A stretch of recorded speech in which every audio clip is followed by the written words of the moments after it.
Welcome to the first podcast of the Scott Outpost Investigators. I am your host, Softy, and we got co-host of Sevadra. I gotta say Yep, that that's right. the name. And then we got that chap from Canada. Unless you That you want to be can't just guess called where I'm chap. from. Chap's usually better for shorthand, but you do you. Sounds good. I'll do Stu chap. So today we are going to be talking about Shiyu Defense and our initial thoughts, strategy for them if you need assistance with it. And then we'll go over the deadly assault from last week and our initial thoughts from that. And if you are still having troubles with that, we can give some strategy for that. If Shanaha would have his guide out, I would have grabbed next week's bosses, which we could have talked about, but I don't know if he'll have that out in time for us to really finish doing that subject. Otherwise, and then we'll end with some Yuzuha, our initial thoughts. Yeah, that's about right. Sounds good. So, what do you guys think of the Shiyu defense this week? What's initial thoughts? I like all things. I think this year is pretty fun. I think it actually pretty a lot more fun this week than most other weeks. But I'm also very I'm very action heavy in terms of like seeing the interesting enemies, and I think this week has some very interesting enemies. A good Yeah. mix.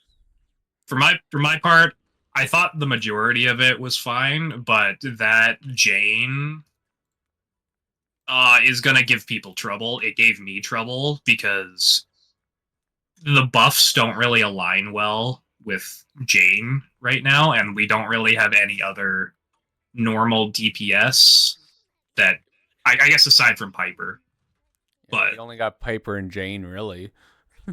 yeah, so I have a feeling if you don't have a decent like neutral effectiveness team like Miyabi, Hypercarry, or something like that, you very well might struggle with that this week.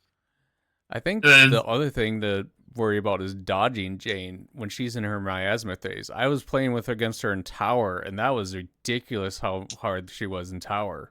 But still, in this week's Shiyu defense as well, that dodging can be difficult.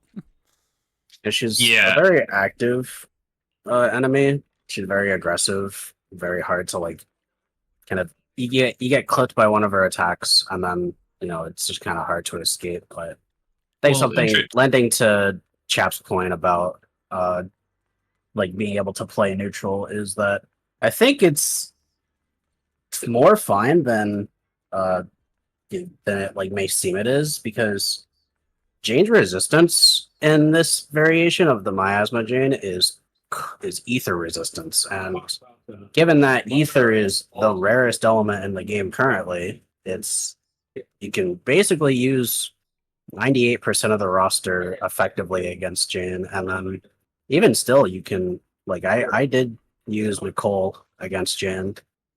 oh, I did. So it's I did too. I'm more saying that. So the thing is with Jane, especially high level Jane, is that she has a lot of iframes and she doesn't stay in stagger for very long. So there's a lot of times where you'll try and save up resources to deal big damage, and she'll just dodge out of it, and you'll waste like your Miyabi stacks or you'll waste your Evelyn stacks. And she can then counterattack you while you're doing that, even though you're supposed to be invincible. Depending yeah, on where she catches you, it can be really bad. And then also that's just the on top, doppelganger dynamic. yeah. Also on top of that, um, this Jane, she deals a lot of damage, but she also doesn't like launch you. So what'll happen is that you take a lot of damage, but she'll just stagger you. She won't launch, and you won't get the prompt to tag in. So like when she's doing her triple dash attack, she'll just smack you 3 times, and then you'll take half your health away, and you don't have any recourse for that. There's also If when you she's in her miasma, she does it 6 times. It's even worse. Yes, it can be really nasty if you don't have the mechanical skill to dodge it, or I guess if you don't have Caesar. But you know, Yeah.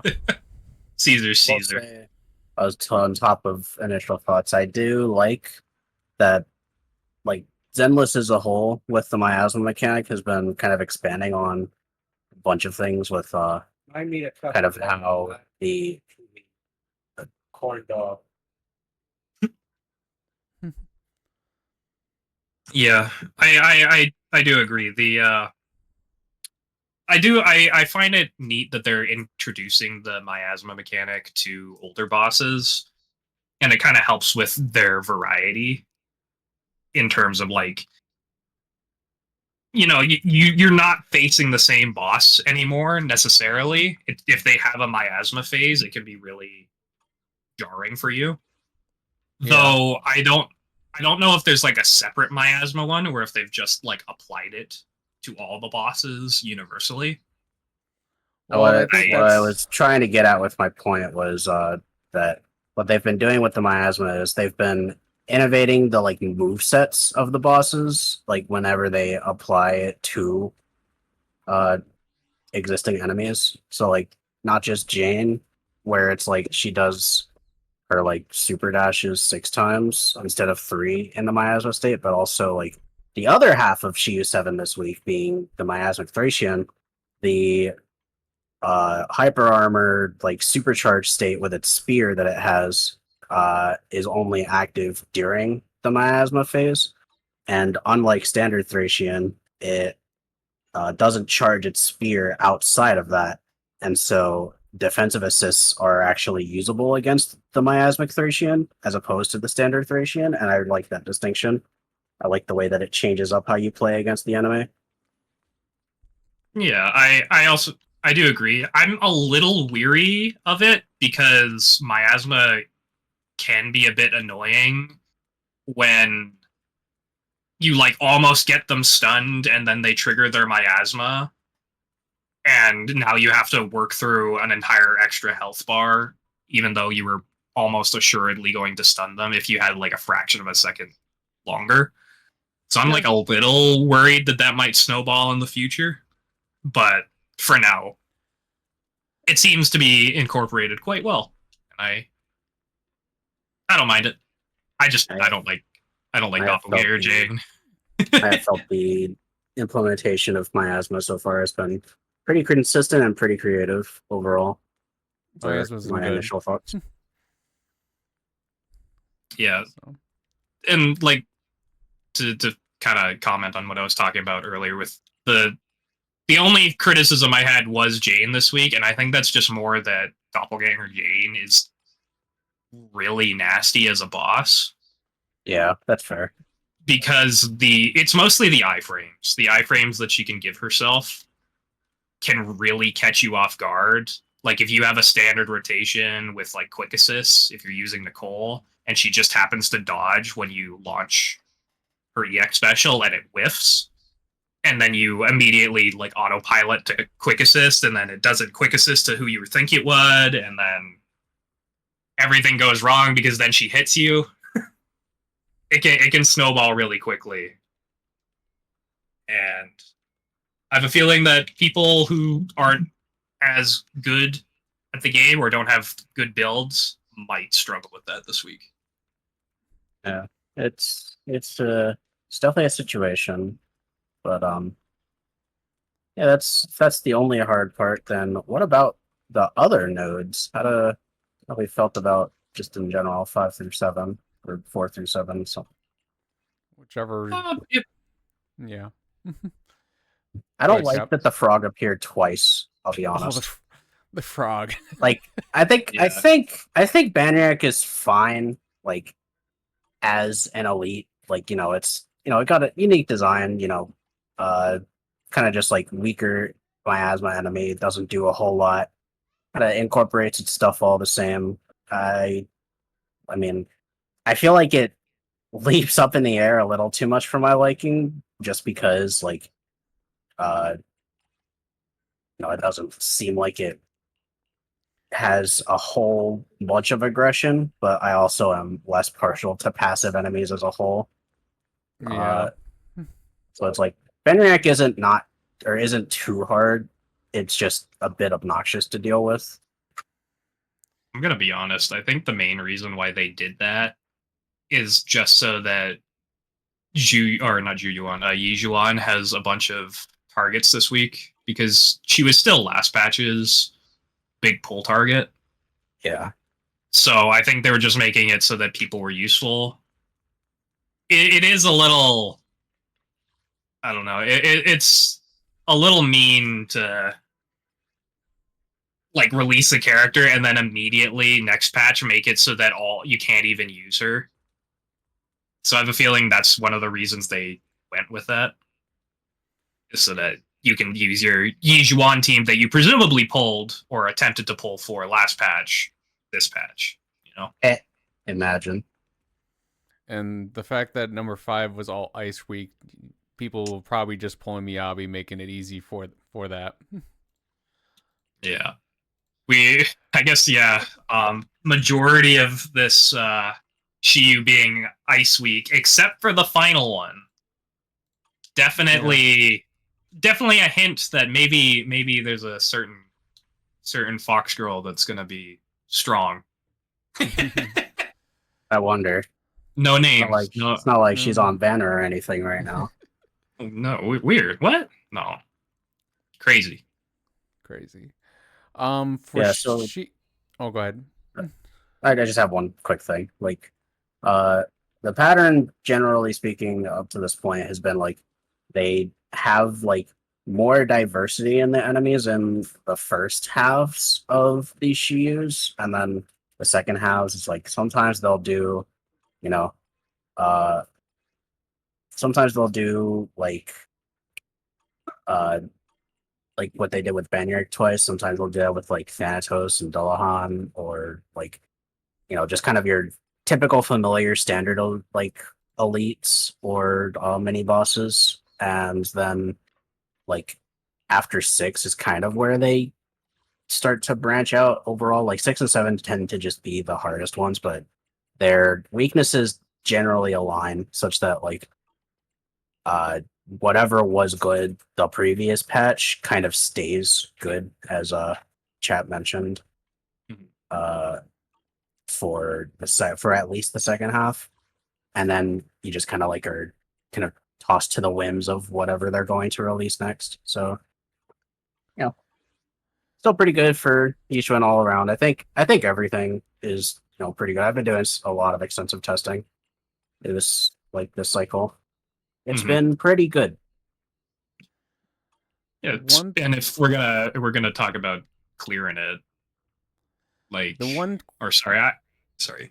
Yeah, before clearing it, my main question for you guys, before we go to strategy wise, is the mobs before the boss format. Because right now it's a split between the boss, and then for number 6, I believe it's the There's like a small wave and then an elite, and then number 7 is just the boss enemies themselves.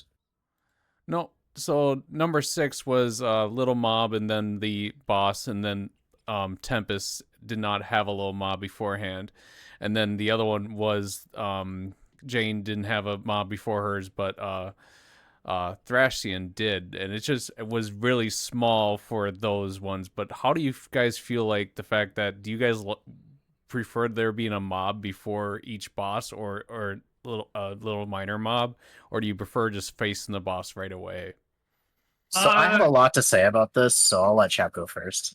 For me, I think as you go along, I think the waves, like earlier on, full transparency, I didn't do waves 1 through 4 because of the quick sweep, because we're mainly here. Concentrated on 6 and 7 at the moment. So yeah, so those are the 2 that are in question. Yeah, I don't mind the mobs necessarily. If I had the choice, I would rather it be mob waves and then an elite, or a boss, not mob waves and then a boss enemy, because a lot of the times the numbers on the boss enemies are super cranked up. And if you have a mob wave beforehand, that can really, really limit what teams feel good to actually use. basically requires Nicole or some other character that can vacuum them all in, or has just a massive AoE like Miyabi or Yijuan.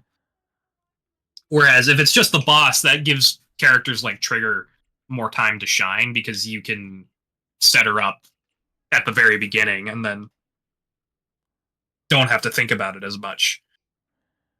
I want to say that's these kinda... mobs were the easiest of the last couple weeks because they were just a couple guys that didn't have much health and then the boss.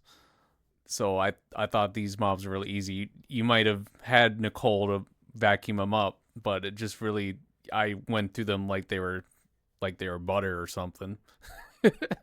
Yeah. It becomes more of a problem if the mobs themselves are tanky and then also the boss is tanky. Like I've whinged and I've whined about Jane already, but if that had a mob wave in front of it, I would also be like a lot more agitated at it. Sev, what's your thoughts since you had a big, huge? So, I think people who hate mob waves are coping. I think people who hate no mob waves are coping. Here's the thing. When it comes to the dynamic of kind of a time-based, combat speedrun like Shiyu Defense, the primary motivator behind a good time is the effectiveness of your resources.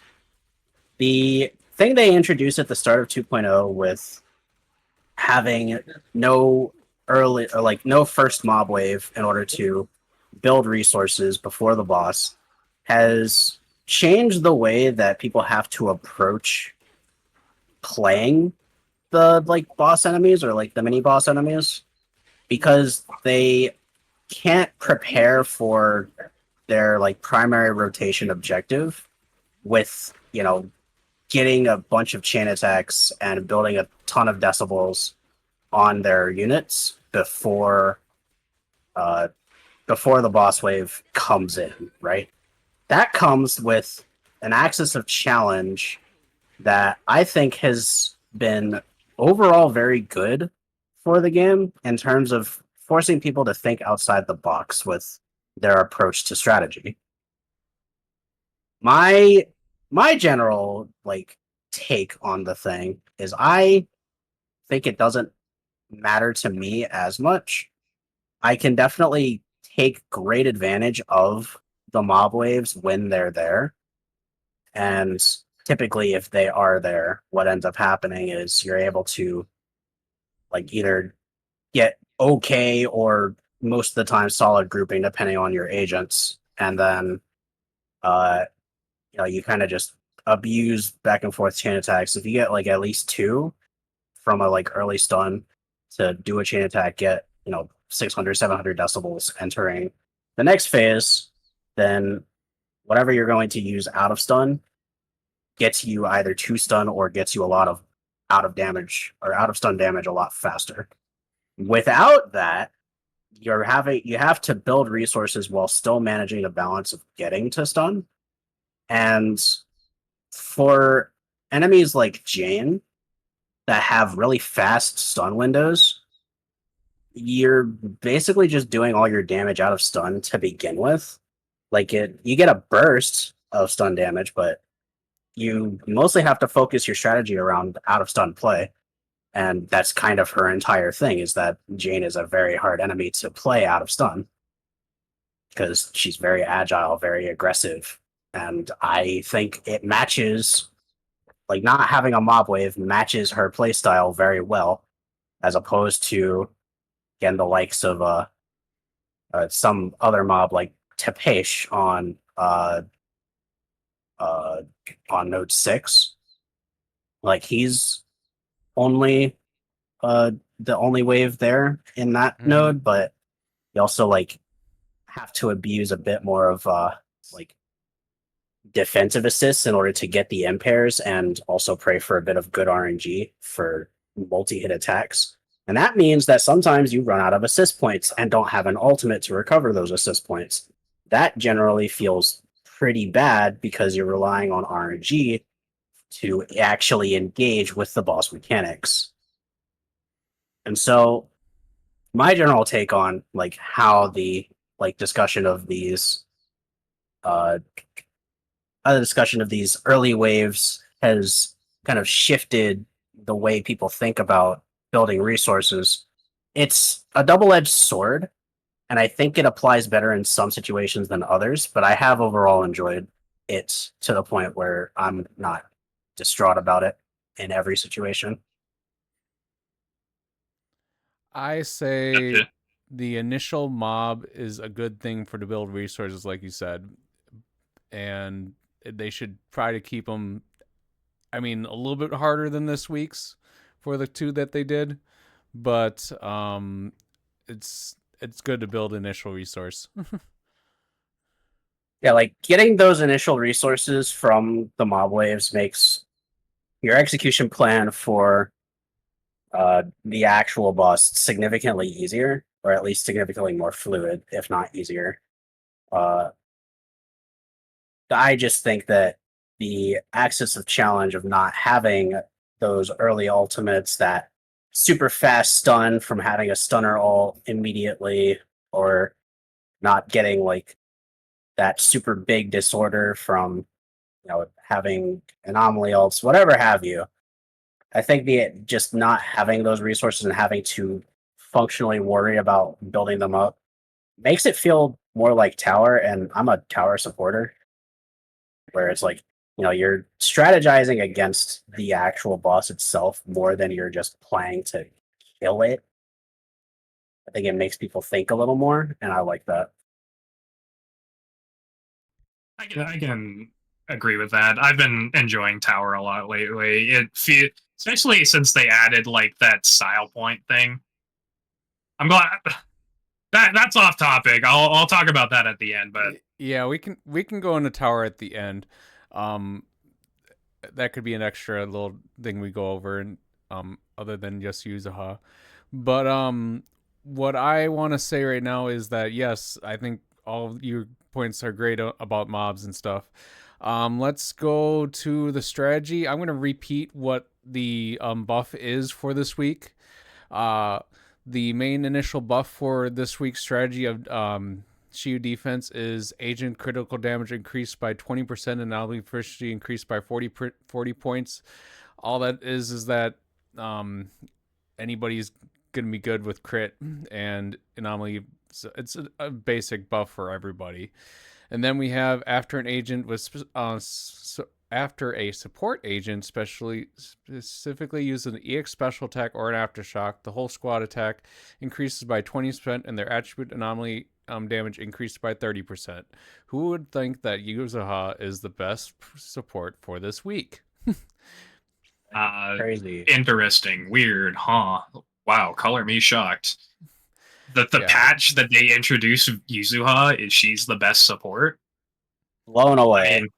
I mean, Blown away. it's obvious. It's obvious considering the anomaly and the very thing it says. If you trigger an EX special attack with a specific support, they couldn't have been more obvious if they tried.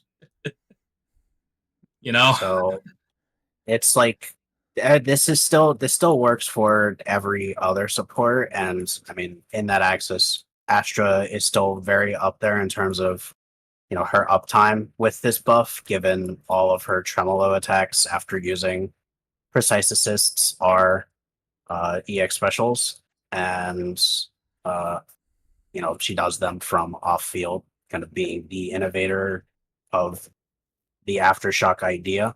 But outside of that, every other support kind of really doesn't have all of that. I guess if you account like you can't really count Lucy Boars or Rena, each one of them like, has an EX and Estelle special, under Sola. so each So one of them that's has an EX they they only special. can have the X special, and like they they're can still take advantage of it, but it's really like Yuzuha's running the show with that buff.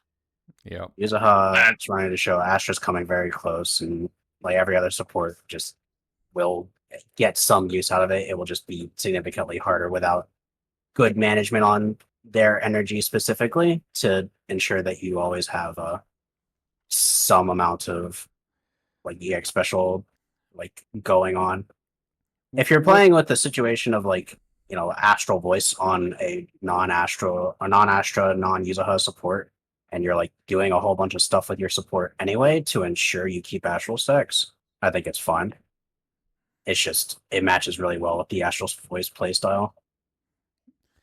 The Yeah. only thing I want to say is that Jane, for if you were to go against her with Caesar, she doesn't get the buff for the because she's a defense agent and not a support agent.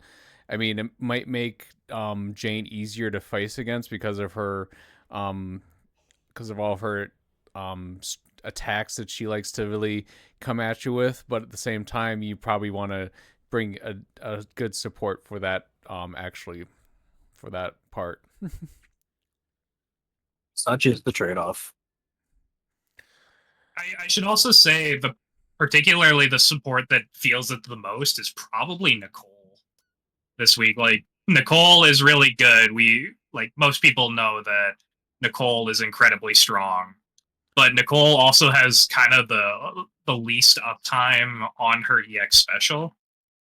So there are going to be times where if you're running her during the Shiyu, she will not have her buff up, or at least not this week's buff for Shiyu Defense. Yeah, she keeps this week's buff up really good just because she has absurdly good energy regen.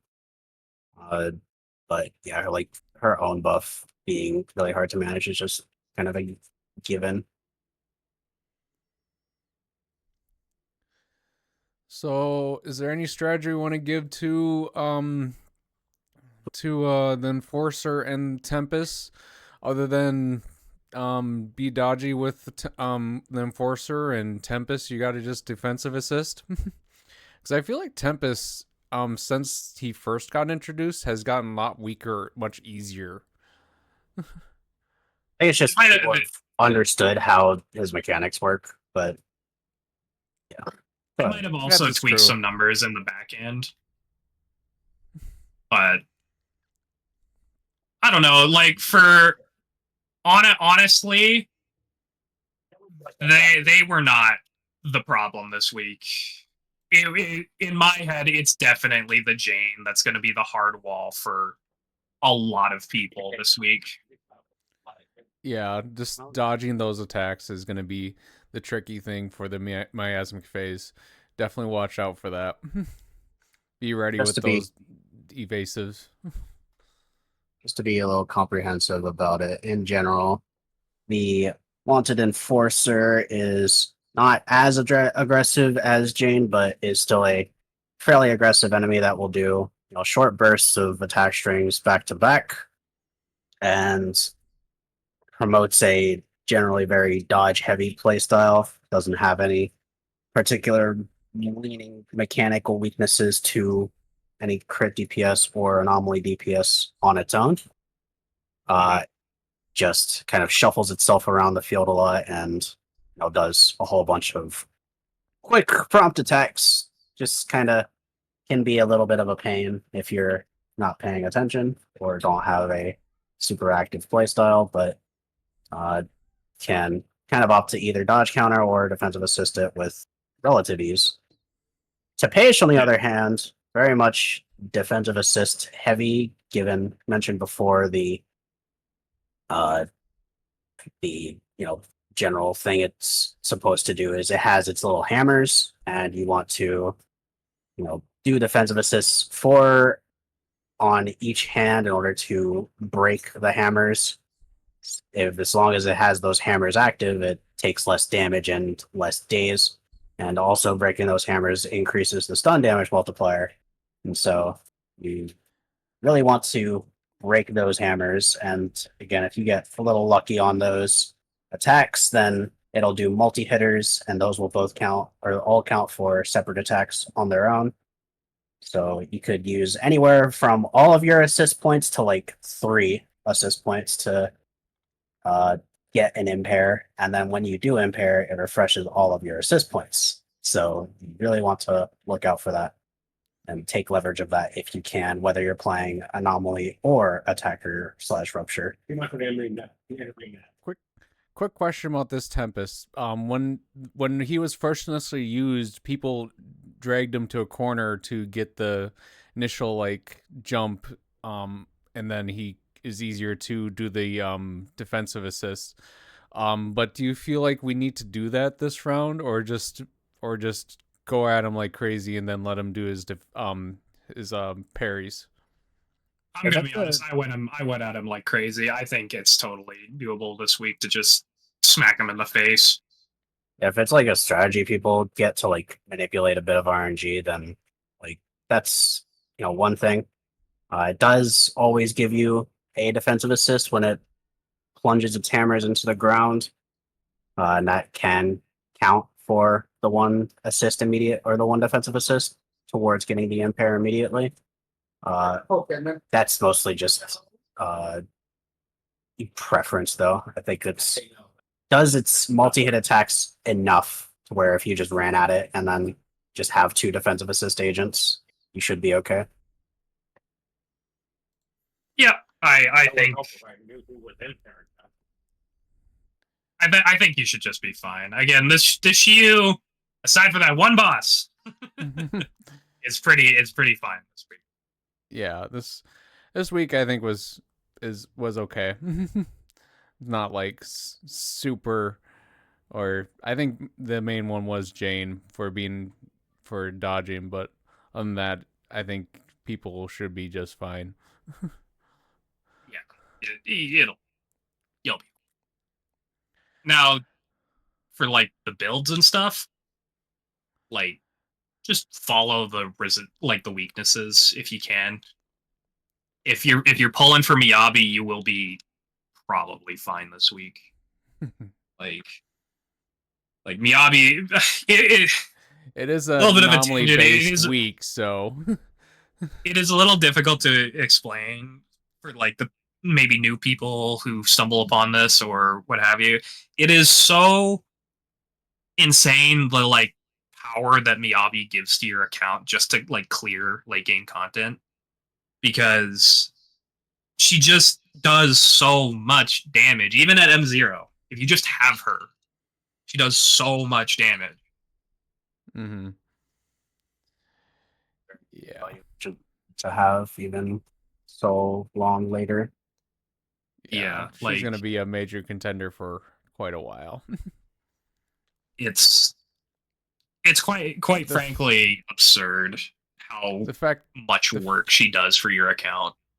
Yeah, the fact that this buff right here is critical damage and anomaly proficiency, the fact that she is one of the only characters that does grab both. I mean, Jane does grab critical hits with assault too, so I think that's why if you have Jane and then Miyabi for this week, it is going to be very easy for you to clear this week.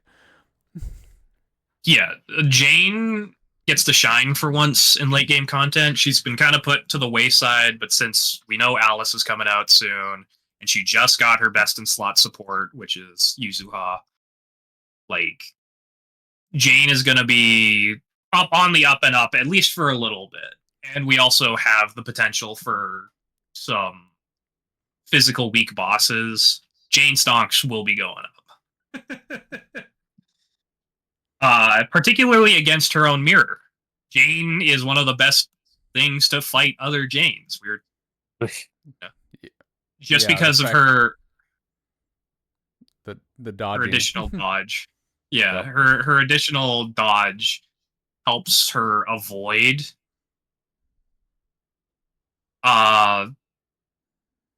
it helps her avoid all the bull crap, all of the like I was talking before about how you can get kind of stun locked if you get hit. Jane is able to avoid that a lot of the time just because she has that extra dodge and doesn't need to worry about it as much. Plus, her dash attacks work, or her dodge attacks work incredibly well at breaking down the miasma barrier. Yep. So it's just not everyone has the ADHD to actually play Jane. Yeah. All right, any final thoughts before we go over to Deadly Assault bosses that just came out last week? No, I don't think so. I got, I got nothing overall. Besides, Sounds nope, nothing else. sounds good. So let's go to Deadly Assault bosses from last week that came out. What are you guys' initial thoughts on the 3 bosses that came out? Easy, somewhat easy. I say that Butcher was oddly tough. Like I say oddly tough. Like I don't think he's that bad, but the buffs don't really line up very well with typical characters you can run against him. Like there's Miyabi, but Miyabi's Miyabi, and we know that already. Mm-hmm. But it didn't quite line up, is what I guess I should say. I feel the In my style head. points of evasiveness is sometimes a little bit harder for at least the Dead End Butcher, because has a lot of attacks where you don't even know when to dodge. Yeah. But I mean, his like little ball that travels along the ground and those beams like that are floating around, it's hard to really dodge all those attacks. That's why I find that one hard. Harder relatives to the other two. The other two this week were fine, at least from my perspective. I do I love Dead End Butcher, but just yeah, he has a lot of attacks. and they can be kind of ambiguous when he actually launches them because he turns invisible, and some of them don't even have the flash, which that's a thing I find annoying. But Mm-hmm. you know, maybe that's a Um, personal thing. But when they have a mechanic specifically for telling you when the enemy is going to attack, and then the enemy doesn't attack at that point, that kind of irritates me. Yeah, the whole like Butcher can cancel itself out of any attack at any time is slightly annoying at times. Kind of Same hit the same as prompt Notorious for Pompey. its defensive assist or like try to dodge counter it, and then it just doesn't come out, and then it just sidesteps over. It's like, oh well, all right. we'll go right strategy into Dead End Butcher. And then we'll go over the other 2 bosses. For Dead End Butcher, I've really it made it easy if you do an anomaly, corruption and freeze. That was one of my initial videos for DA was freezing with us, Sokaku, Miyabi, and Vivian. Just switching between the corruption and the freezing really did not make him do anything. I was able to get like 30 stuns basically, or impairments or disorders on him to just be like he didn't do anything that whole battle. That was like a few months ago, but with the same guy, he just basically, if you do your disorders at the right time, he does not do his attacks. Yeah, Yeah, but so that can also hurt you a little bit if you're relying on getting like performance Those points. yeah. Because if he's stun locked, then he won't attack, and if he won't attack, then you don't get those performance points. So yeah, it's so kind it's of a a bit of a give and take. But yeah, Butcher, as per the general stage mechanic, is a very not just anomaly leaning, but specifically disorder leaning boss in order to uh, keep its stronger attacks out of its attack pool. Uh, when it's in its big purple ether enhanced state, it will take less overall damage and also much less overall days. But uh, attribute anomaly damage is increased in general, and triggering specifically disorder forces it to exit the damage reduction state. And yeah, so and it's that very leads anomaly leaning. that leads on to one of the strategies. If you have a decent anomaly user and you have Yanagi, it will help you tremendously this week, since Yanagi can basically force disorders onto the butcher. Yes, it does work with polarity disorders, so it will work with Yanagi, and it will also work with Alice and her polarized assault. Yeah, sadly, Alice is not out yet for this week's or this DA run. Oh, he'll be back. Don't worry. Yeah, I don't mind this. I don't mind Dead End Butcher. Has so many attacks that it makes him fun. Let's move to Pompey. Pompey, we've faced him plenty of times, at least whichever form you put him in. The fact that this one's, again, you have to be evasive on his attacks makes Jane the ideal person to face against him. Or if you have Evelyn. Evelyn has always been kind of like the go-to Pompey killer. Yeah, She just fire does weakness.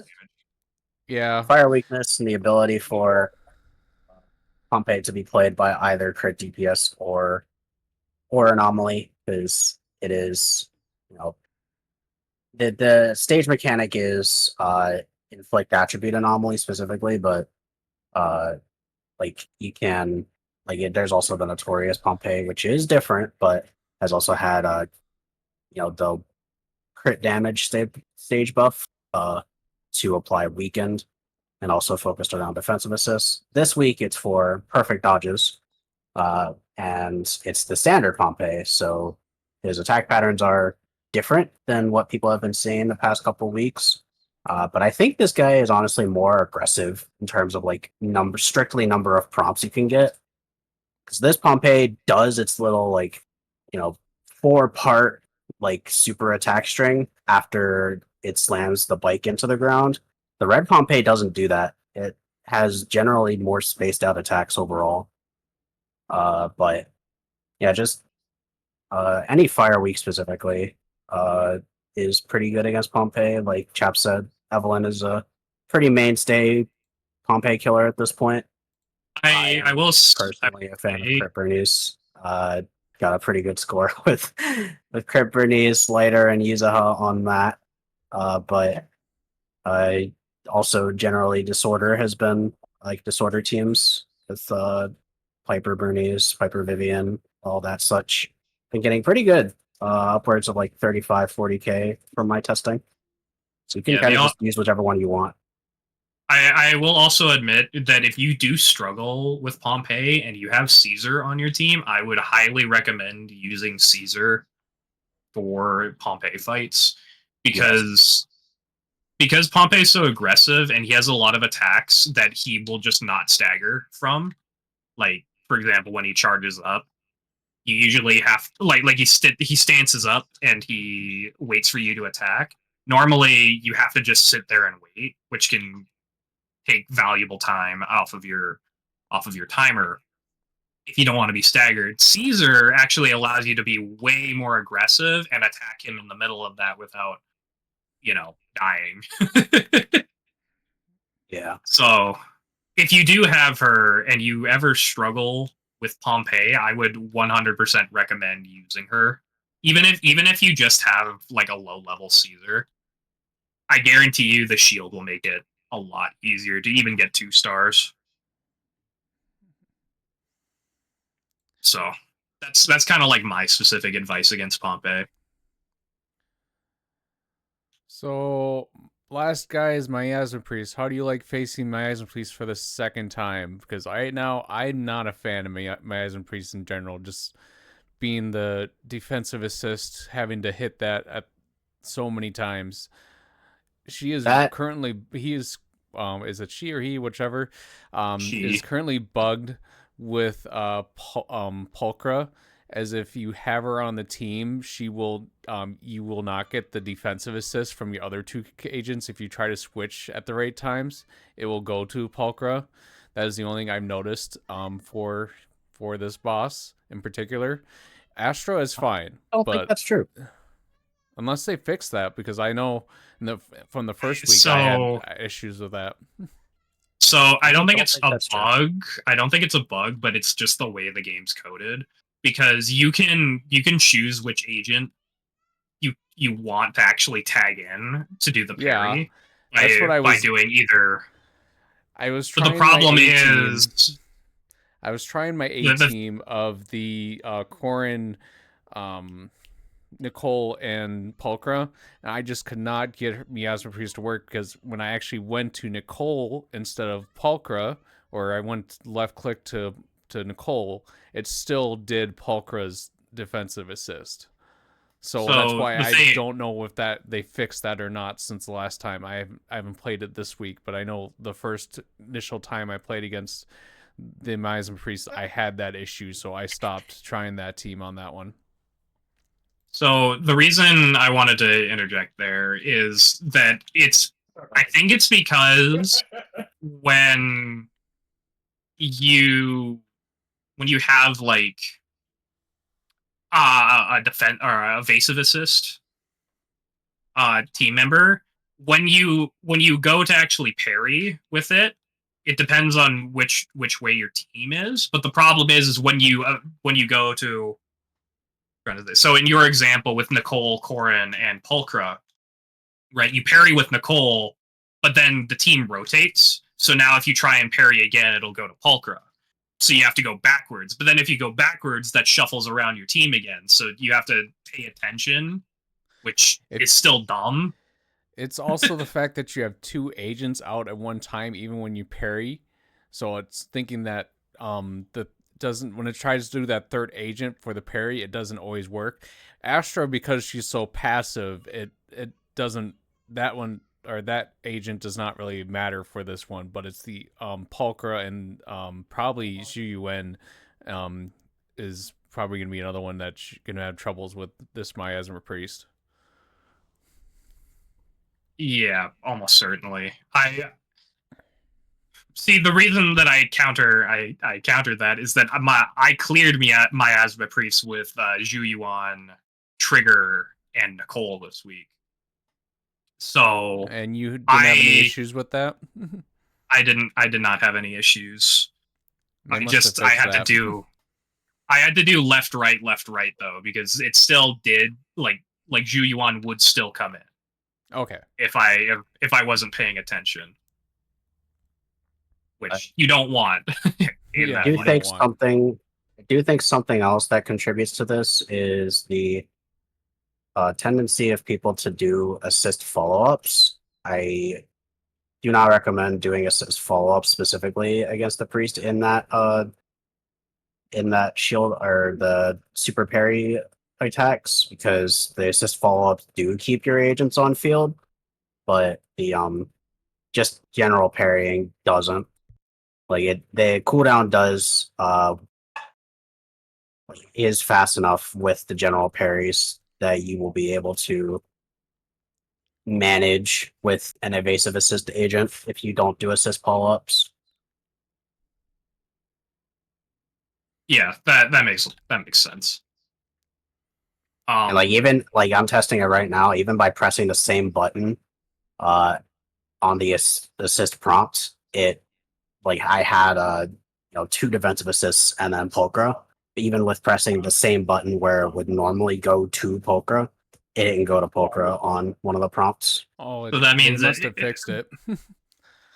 Like I said, I didn't try this week. I just remember the first time we faced against Miasma Priest that was bugged, and I had to skip doing my A team run to see if I could beat the Miasma Priest. But yeah, no, I understand because I also experienced something like that. So if it was a bug, I was actually unaware of it. I just chilled out essentially. As the guy making the Miasma Priest boss guide video, that's definitely not taking forever because DaVinci Resolve hates my computer. I can say with confidence that as long as you have 2 defensive assist agents, you will not run into this problem. Yeah. I'll have to retry this boss then. As I said, Miasma Priest, I guess segueing into strategies, Miasma Priest is kind of just hit it hard. you really have to like hit Miasma Priest hard, especially on Deadly Assault, because you need to make sure that that Miasma shield has as little uptime as possible. That does eat into your Deadly Assault. If you have two supports, as what I did for my team was Yixuan, Xingyi, and Jufufu, leaving Xingyi and Jufufu's ultimate until that window was how I was able to get through that thing really quickly. Yeah, saving ultimates for the shield after like the first or second stun, depending on using stunners. Around the 140-minute mark left on the timer for Deadly Assault is about when the priest goes into the Miasma shield state. So you can if you can line up a stun, if you can line up a stun with that timing, that can also help tremendously. Like if you can honestly think like it depends a lot. I don't think that's a plug and play solution because I have tried that. It's not, but I'm saying if you can, like if you think you can do it, it will almost certainly bump up your numbers quite a bit. I think the thing with not delaying the shield is that when you deplete the shield, it's worth roughly like 2,000 damage score because of the purify, and also you get a ton of resources from breaking the shield, which lends very good to immediately going into a stun full of energy, full of like being able to get EX specials, especially on the likes of Yixuan.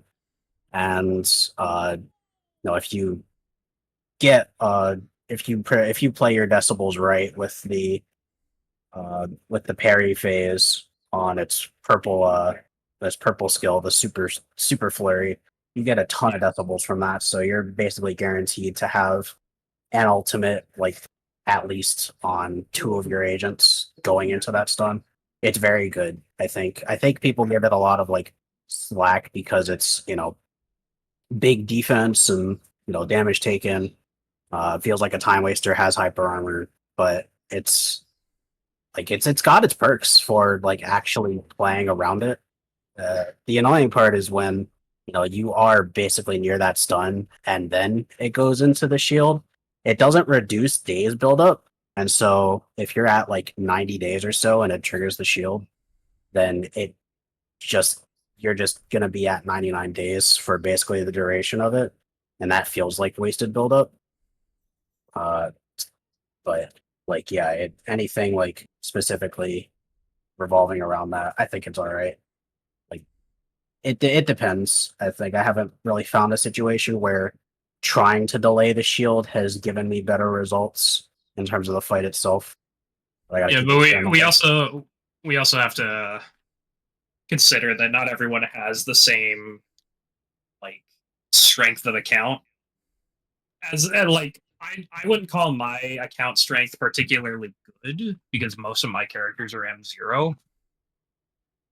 Mine's more like wide because I prefer having lots of characters instead of one really good character. So like some of this advice won't even apply if you just have a really good like Yijuan. Like if you're average like gamer, you probably won't have trouble with this boss at all, even if you just went solo Yijuan. Yeah, him and his M3. Bro has an M3 Yixuan. What happened? I think he got lucky the joke got out of hand. Yep. I think he tried just one more time a 10 pull after he got M2, and he got the M3. It was something like that. But so Shanahan did just get his video out for this week, so we will grab the bosses for the next DA that'll be coming up at the end of the week, and we'll hopefully talk a little bit about that in just a moment. I do want to say, while going to get that, another part of the strategy with Priest is that despite the anomaly buildup resistance in the stage mechanic, every anomaly that isn't Miyabi does completely fine. Miyabi falls off a lot because of lack of ability to get frost and therefore like losing a big portion of her damage and also her stack generation. Like because Frost is building up slower overall, you're getting less disorders if you don't do someone the likes of Yanagi or like even trying the mono ice team especially. Like it's very difficult, and also you lose out on the benefit of having freeze because priest just instantly triggers shatter on every freeze, and so mono ice is very hard to play against priest. It's not undoable, it's just very difficult, and Miyabi in general is a lot of struggle against it. But every other anomaly team that I have tried that isn't Miyabi feels completely fine despite the anomaly buildup resistance. Yeah, I think we should also touch a little bit on like more free to play friendly options on these, because not everyone's going to have all of these characters that we're talking about, right? When I do say anomaly options specifically, I mean I do mean I have tried Piper and So Piper like and Bernice on this. I don't what I have more Grace, mean by that but is like in general, I think Piper this week is actually very, very strong in general. She yeah, takes advantage of the buffs really well. Is she on banner? Or was that Yep, last? she's on he's banner. on this banner with Yuzuha and Miyabi, yes. Yeah, so Piper actually will do tremendously well this patch. She gets the anomaly proficiency bonuses that we're seeing everywhere. She's normal, so she'll do very well on Shiyu Defense. And then also, she we were talking about Jane before. She also benefits a lot from doing dodge attacks. You just have to be a little more precise with her and make sure you're not overspinning all the time. Um, then with like Deadly Assault, um, it's kind of tough because everything's like Ether Week this week, except for Pompey, who's Fire Week. I've been informed by Soldier 11 stands that it's still very possible. You need to make sure you have a decent support to help her out. Mm-hmm. But the other two Miasma Priest and Butcher. Butcher are going to be a little tougher to recommend free to play options for because their weaknesses are kind of free to play unfriendly. Like we don't have an Ether DPS that isn't limited banner. We don't have an Ice DPS that isn't limited banner. I'm going to stop you right there and say Sokaku has been doing very much fine on the Dead End Butcher, and this is not just second logic bias either. I have tried it myself. I do not have an R5 Leaping Cradle. I don't have a very good built DPS Sokaku.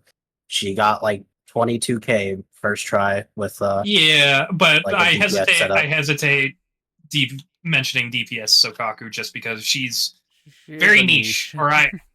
She's a free to play option, and despite being labeled as a support, she is the only free to play ice agent that we have. So yes, so that is a good point. I am not a DPS Sokaku player. In fact, I strongly dislike playing Sokaku in general. I am on the same boat.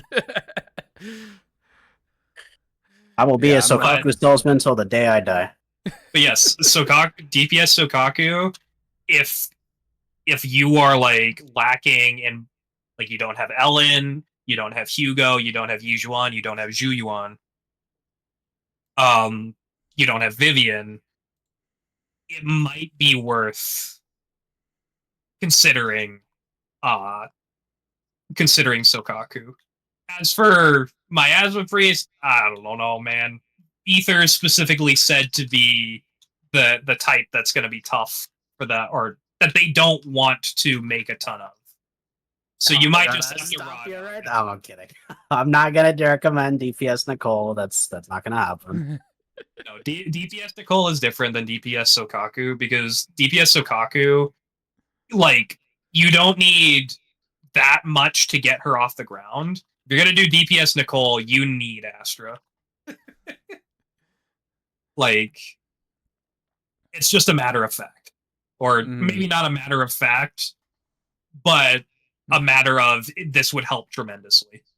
True. Um, So anything else we want to close on for deadly assault? Deadly assault.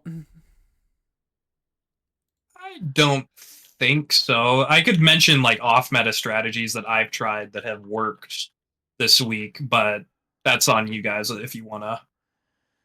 I think since it's we only have a couple more days of it, if we wanted to go if we wanted to do a segue maybe a week and a half, we're gonna try to do this every 2 weeks. But if we want to do every week, we could try to do each boss, but it's gonna be really hard for schedule wise.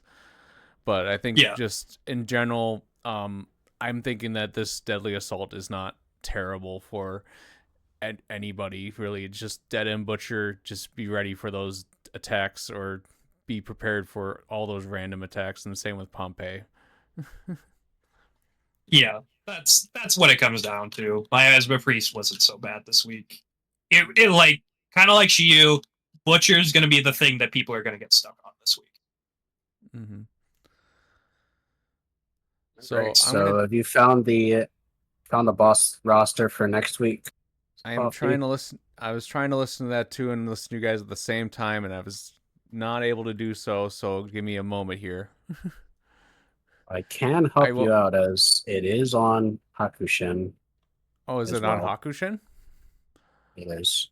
They have lineups for the next 6 patches, I think, for the Oh, next 6 cycles.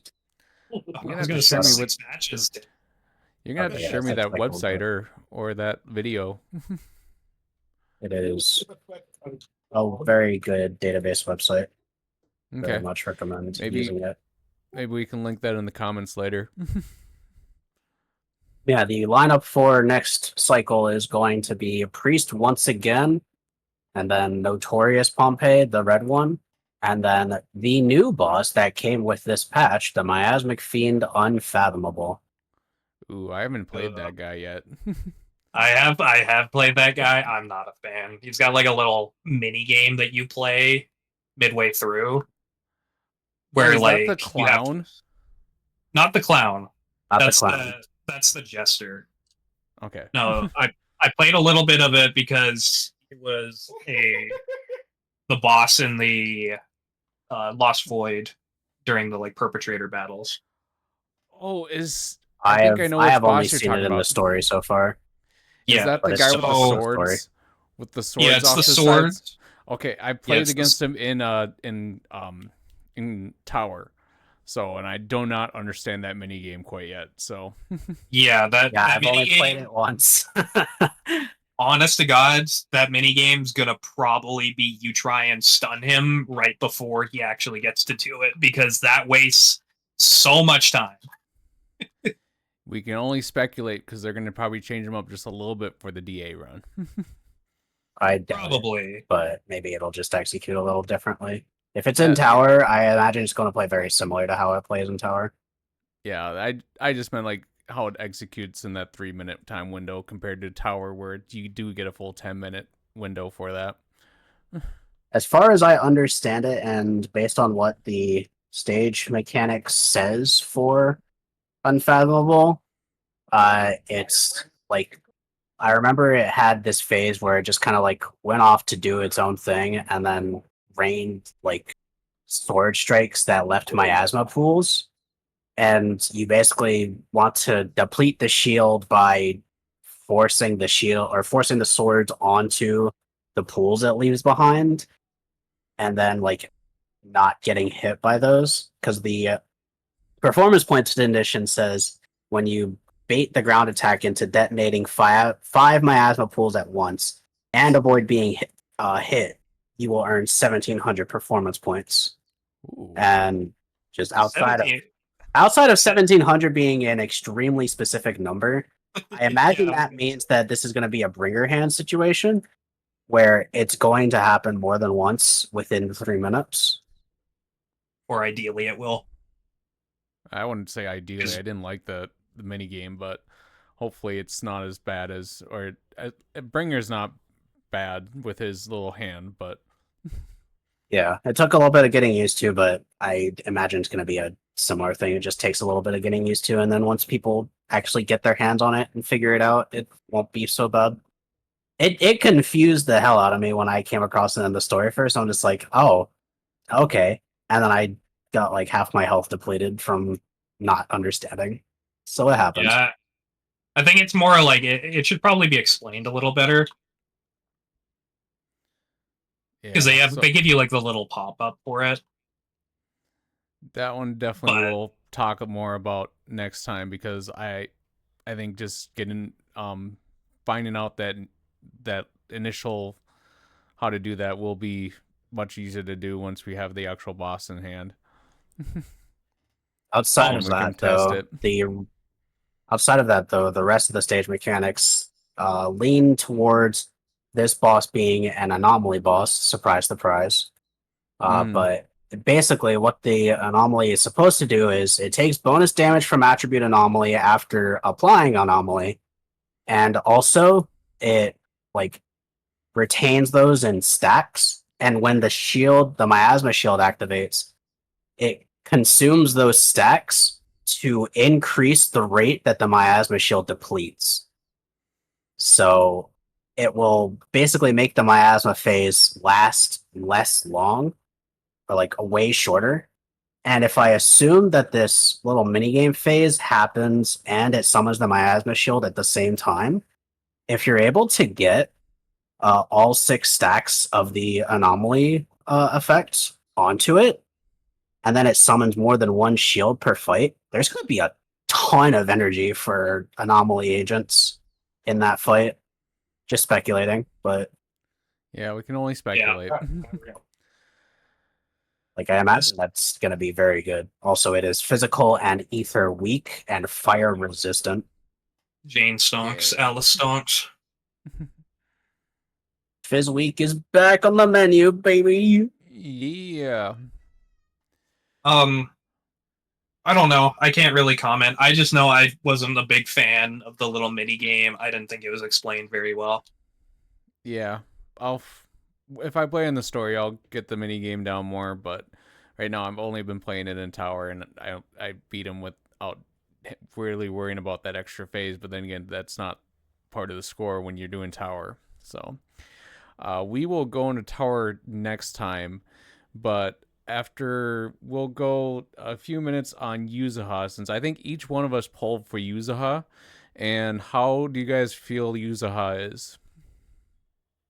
I'm not biased, but she's my wife now. It's sorry to say. You toss Bernice to the side. No, no, no. Let's not get it twisted. She's there to help Bernice. That is I true. got her for my Crit Bernice team. Trust, guys. Yeah, I think For she's me, a great addition. I'm gonna be real.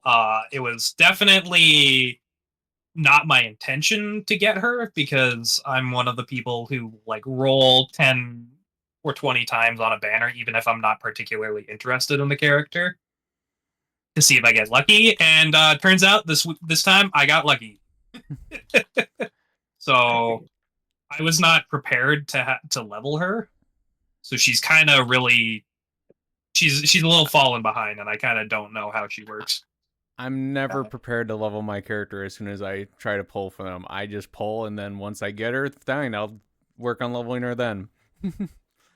I pre-farmed because I knew I would have enough to guarantee, but she did end up taking me to double soft pity. I lost the 50-50. It took me 150 pulls. It is what it is.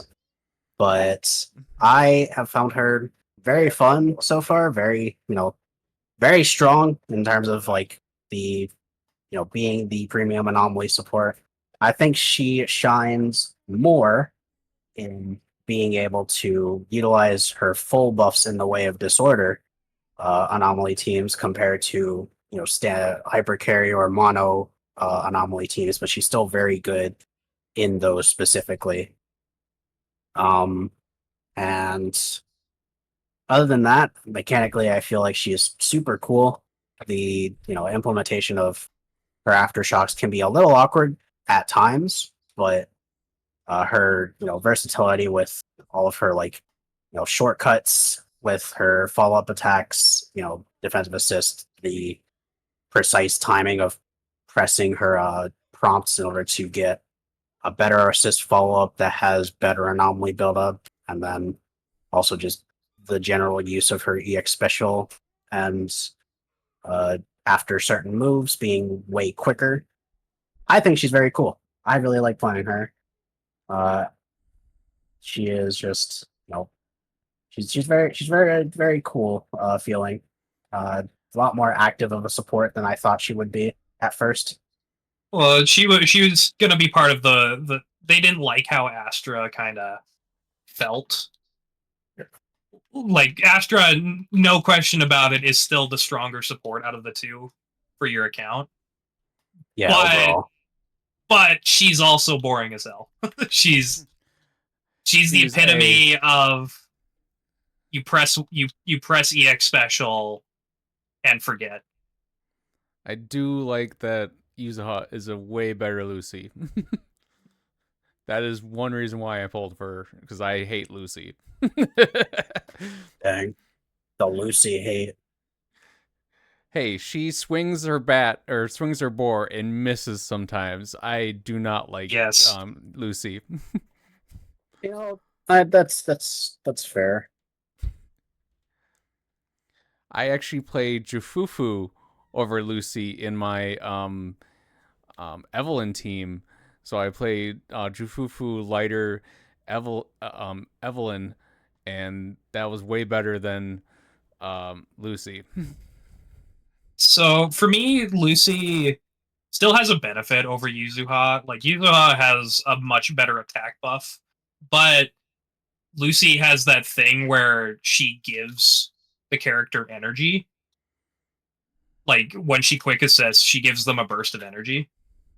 So on characters like I'm trying to think, like Hugo, like if you don't have Lighter or Lycon, it can actually be really, really strong with Hugo to keep his energy up. So you can keep spamming totalizes, or characters like um Vivian. Quick assisting into Vivian is quite strong because not only do you get her one stack but of a bloom, but then you get to her EX special faster. Plus, Vivian still does care about attack. Yeah. She does have a niche over Yuzuha, but if you have Yuzuha, it's more than likely you're going to be running her over Lucy now. That's kind of how it's feeling because she just, even ignoring all the anomaly stuff, like her attack buff is just better. Period. End of story. And she has better synergy with other characters. Mm-hmm. Yeah. Overall, very, very solid. Very enjoyable. Very fun. Yeah, I still need to play with Yeah. mine to get to E, or not E, to F. I got her to E, I just need to get her to F, and then I need to play around with her stats much more. And once We'll I get also her say more, we'll also say that once the her AX animation into like when you're near a stun and then trigger a chain attack with her EX animation, the goofy ass face she makes after jumping away with her umbrella is actually my favorite thing in this game at this point. It's so funny to see every single time. Cracks a smile. My favorite thing in this game is still executing a Harumasa combo perfectly. That's chef's kiss. It just brings me joy. I gotta ask before we finish off. Yuzuha's skin. Are you gonna get it, or are you just gonna have her? You like her original skin? I really like her standard outfit, but I have the mono to get her skin, and I will consider it. I still need to get through the rest of the summer event, and then I'll probably make my decision. But I really like her standard skin. Personally, I'm probably not. I'm not really a person to get skins. I don't usually spend money on skins unless I'm like really attached to the character. Like if Caesar were to get a skin or Zhu Yuan were to get a skin, I would definitely consider it more. They were to gain bathing suits to a lot of other characters. I think we would have seen a lot more skin buyers out there. I remember seeing somewhere, I'm not sure if it's a leak or not, but I remember seeing somewhere some splash art of her in a pirate, like, kind of like, parlor outfit type of thing. I would have been much more inclined to buy that or over the swimsuit. Yuzuha. Oh, being a pirate. There was some splash art. I don't remember where I saw it from, but I think it might have been a leak.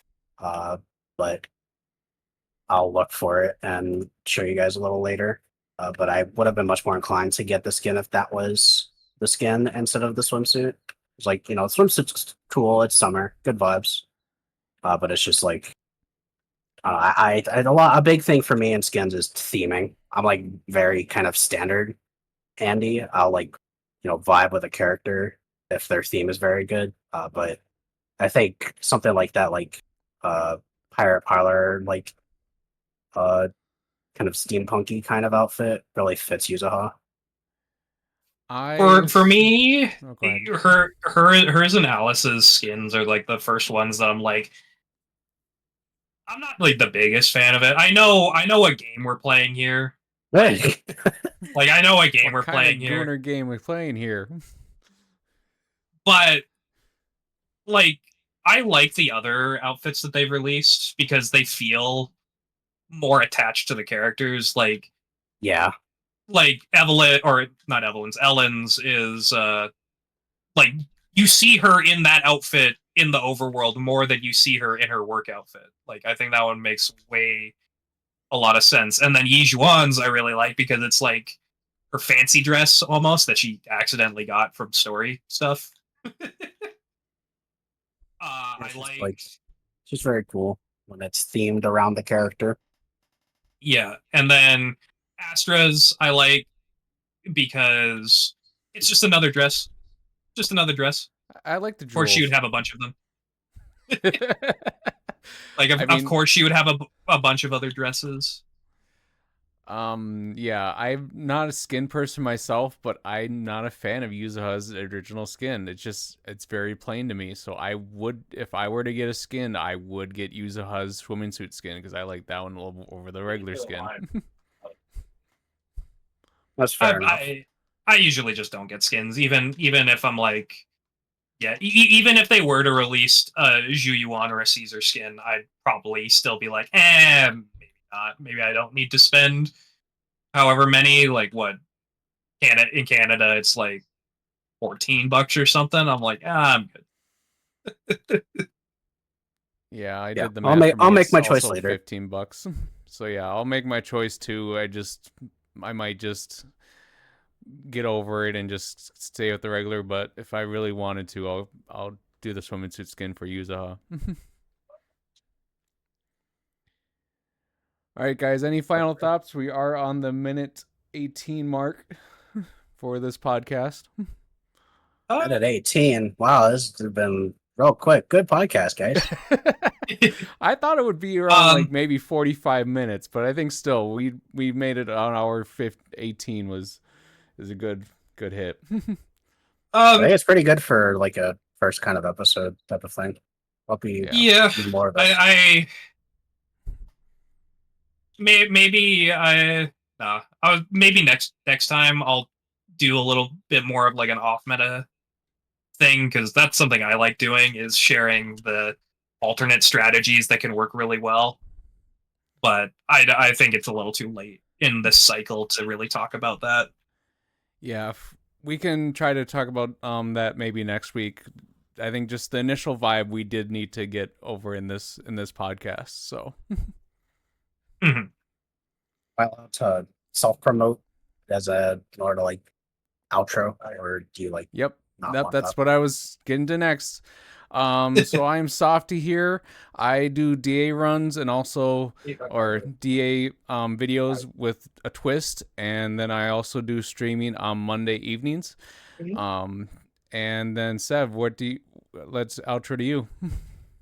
Yep. I am Savadra. I do some intermittent streaming here and there on Twitch. I've been just doing a bunch of kind of random kind of test streams for a large number of composition. I just really like experimenting with teams and like funny builds in the end game. But I'll stream like at least twice a week, every like Tuesday and Thursday, sometimes weekends.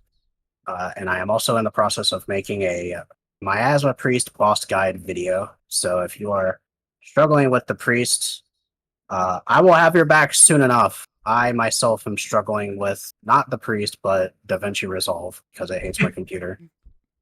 It is what it is, but we're making progress. I should be able to have that out by the middle of this week. If not, start of next cycle, because priest will be coming back next cycle again. So I will be okay for having that for the full next DA. We'll hold you to it then. I just make some cool stuff sometimes, and otherwise I exist. Chap, what about you? I don't really have anything to shill. Zenless isn't the only thing I do, but I also don't make any content. I don't stream or anything. Like, if so, most people online will know me from the Guilty Gear Strive community, so it might be a shock if someone has randomly heard my name. You are a moderator of what Discord channel? Of the Battle Hub. Yeah. Yep. So we are main people that are in the Battle Hub Discord.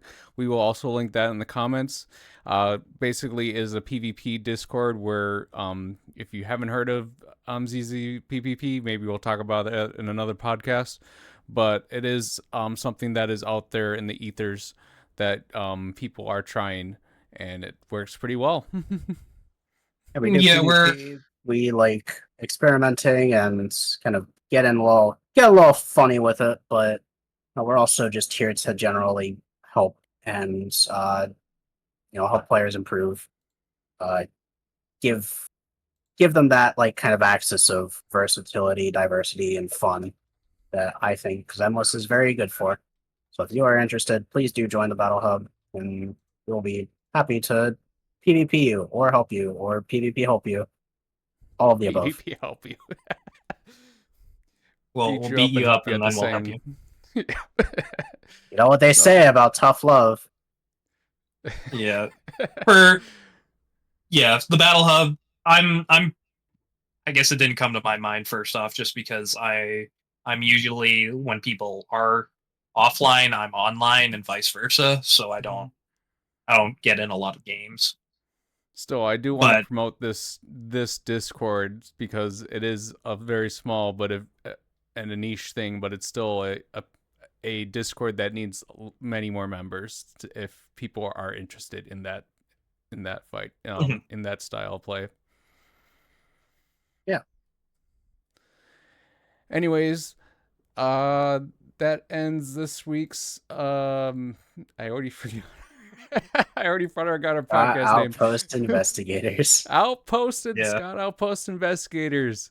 We'll be back in possibly 2 weeks to talk about the next Shiyu Defense, and then from the previous or the next Deadly Assault that we sort of segued into a little bit during our this podcast.